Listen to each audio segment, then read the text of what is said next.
Like the spoiled brats we are these days, a lot of us filmmakers in the digital era are looking to get the benefits of digital while still getting that beautiful look of film.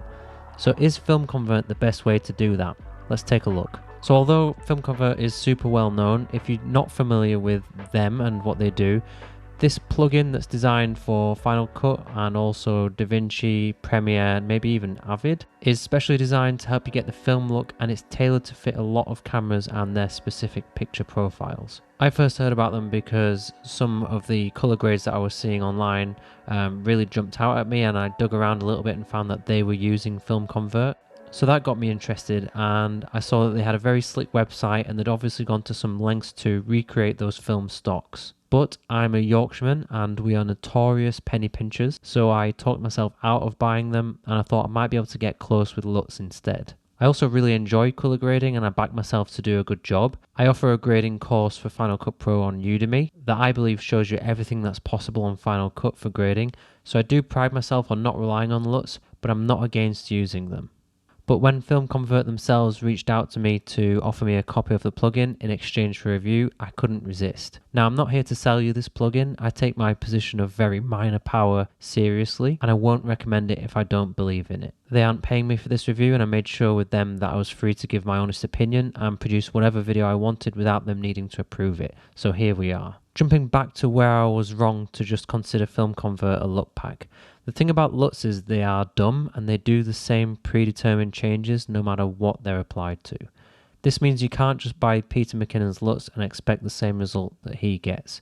You get wildly different results depending on the camera and the picture profile that you've used. All you can do with a LUT is adjust its intensity, which means if you're using log footage, you're rolling back the color changes, saturation and contrast when you reduce the mix of the LUT. Enter FilmConvert, which is designed to take away that randomness by factoring in your camera and the picture profile that you've used. It also lets you adjust several features of the film stock independently rather than just its intensity. It comes with a very detailed and varied tool to create film grain, which is based on actual film, and it goes way beyond the Final Cut inbuilt effect. Nitrate is what they're calling their new iteration of FilmConvert, and that's improved the adjustment tools and has added so much of this grain control.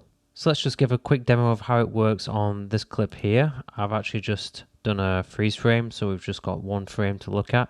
I chose this because, well, I'm working on this music video at the moment. It's got a bunch of color in there and we've got some deep shadows so you can see what the FilmConvert plugin is doing. Now, if I had multiple clips with different cameras and different camera profiles, you can either add the effect to each clip individually, or you could make a compound clip for all of the individual cameras and profiles, or if you're used to using adjustment layers, you could just apply the FilmConvert Nitrate to the adjustment layer itself. So here I've just dropped it onto the clip, and then we need to go up to the controls to actually dial in what we're doing.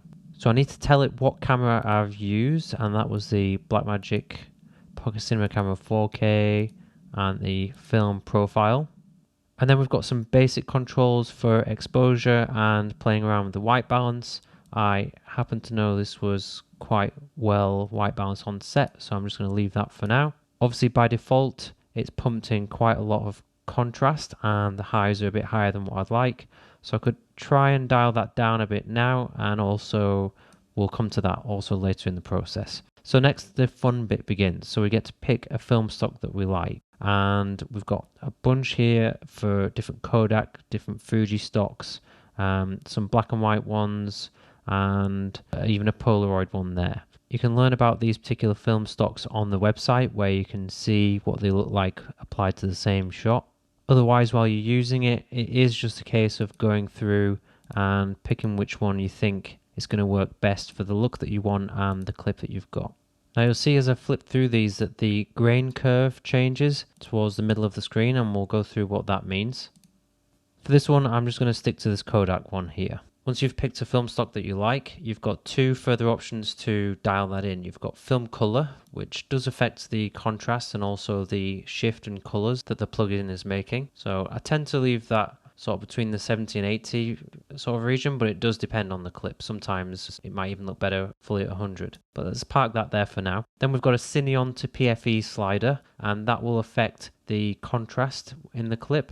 In this case, I don't like that at full because the black's completely black, and the dress is a bit too bright for me and all the whites around the graffiti. So I'm going to dial that back a little bit, and it tends to end up in a similar region to film color, but obviously there are no hard and fast rules. Then it's applied grain by default. Now you might not be able to see this very well on YouTube given the compression, but some grain is applied by default at level 100, and you can dial that up to 200. So I'll leave that at 100. You've got a grain saturation slider there, and I'm just going to leave that at default as well. You can pick the size of the film grain, but I tend to just leave that on 35mm full frame. And here's the newest bit of the Nitrate plugin. You can actually tailor how your grain is applied. And I'm pretty sure they've scanned the film grain from the film stock itself, so that's probably the most natural way to go, just by leaving it as default. But if you have a really good idea of what you want, you might say, actually I want the grain to appear in the highlights, but not the shadows necessarily. Well, you could drag it down in the shadows and the mids, and you could leave it there in the highlights. And there you've got grain visible in the white bricks, but not in the shadows at all.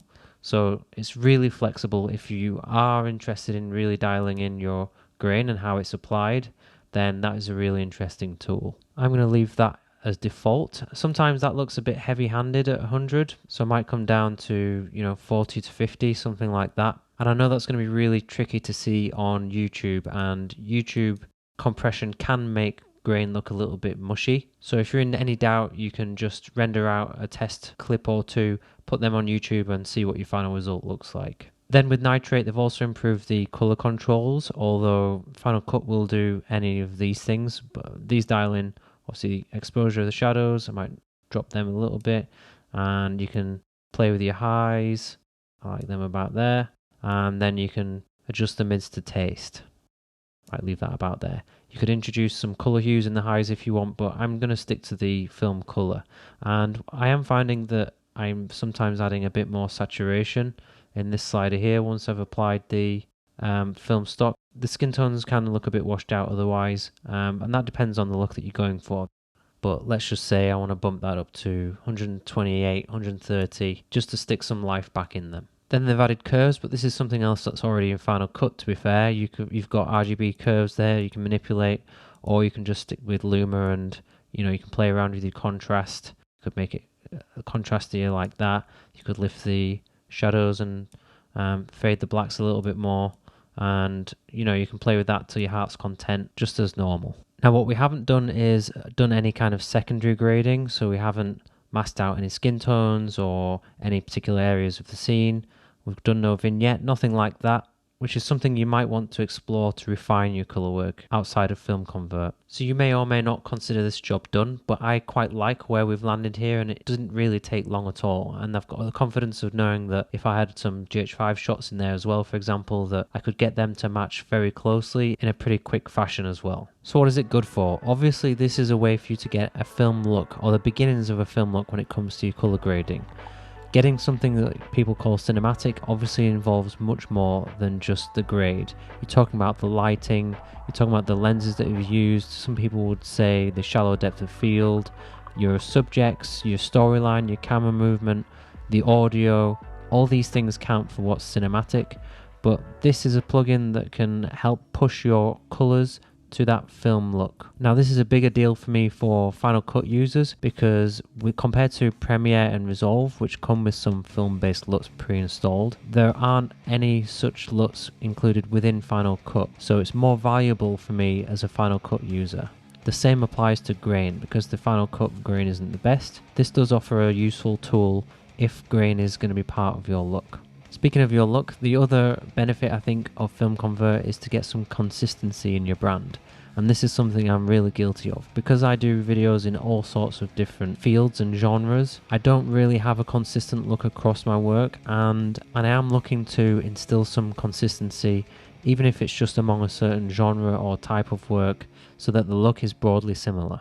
It's also really useful to match cameras to the same look. This alone is a really handy feature for me. Here I've been able to match C200 Canon footage with a GH5 clip. All it took was a few tweaks of temperature and tint to match the GH5, and the look of these two looks really similar. I'm really happy with this as a match. So this did give me a time saving. I also really like that they've gone as far as defining certain profiles for the cameras. So on the GH5, for example, I'll shoot vlog when I can shoot 10-bit footage, but if I want to do any kind of slow motion, then that's when I have to use 8-bit footage, and then I don't want to use log. So what I use on the GH5 mostly is going to be vlog in 10-bit and Cine-D in 8-bit. And to match those two using FilmConvert is really easy. Now these shots were natural versus vlog, but it's the same concept. I think they're really similar and I'm relatively happy with that as a match.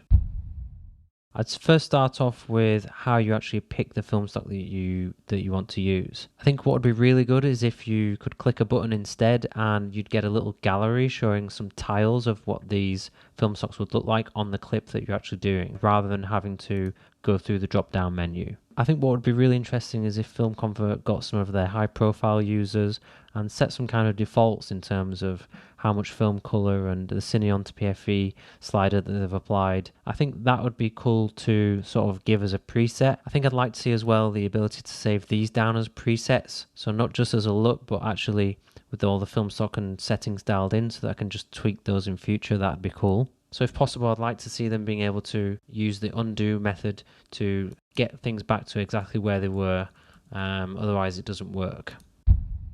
So is it worth it?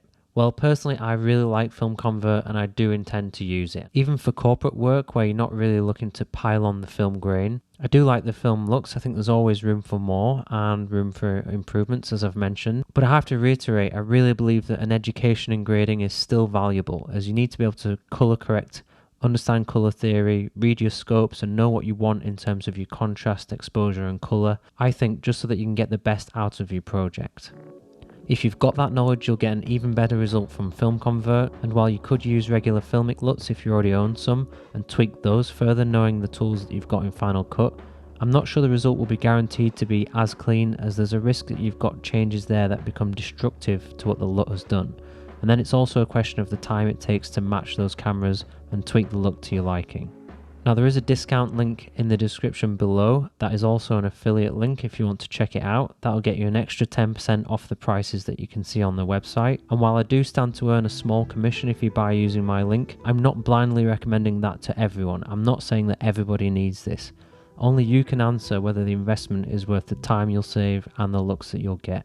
I think the value is definitely there if you have money to invest, you intend to match different cameras and profiles, you've already got an understanding of grading, and you're looking for consistency and you've yet to invest in LUTs. It's a tougher decision if all of those things don't apply to you. For example, if you're not matching different cameras or you've already invested in LUTs elsewhere, then that is a harder decision to make, especially if you don't make money from video. But I do see a lot of value in this plugin and I hope this video has helped you with that decision. Thanks for watching this one, I'll see you next time.